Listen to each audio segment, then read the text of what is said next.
In July 1977, a lightning strike in Westchester County plunged New York City into darkness for 25 hours.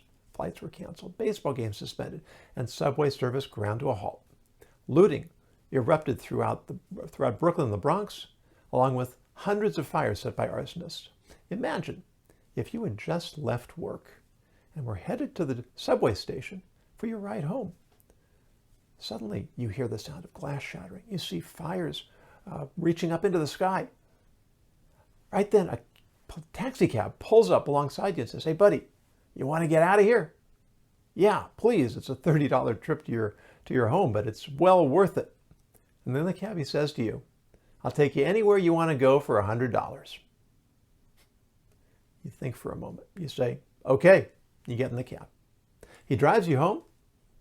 And when you get out of the taxi, you say to him, "Listen, I'm happy to pay you the regular fare. I'll even give you a tip, but I'm not paying you $100. That's extortion." The cabbie says, "I told you what the terms were. You agreed. A deal's a deal. You got to pay up."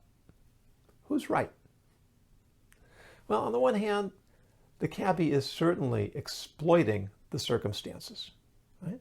However, we have a principle called supply and demand. And in this case, the demand goes up. Presumably, the price should go up too. Or does it?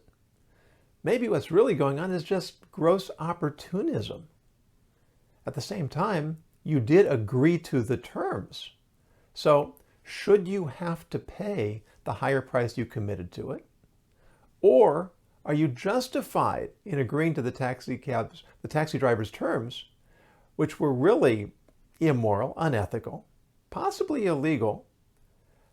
But once you agreed, the deal is the deal.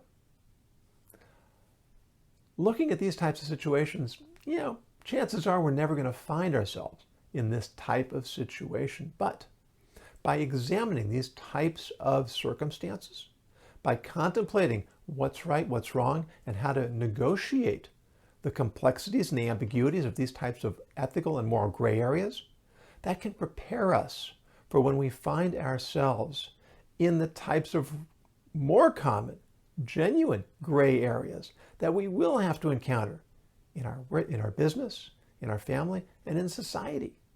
The only way that we can be prepared to engage in moral decision-making when the time comes is if we've done our homework, if we've planned ahead by thinking seriously, deeply about what are the different angles, what are the different sides to this type of story.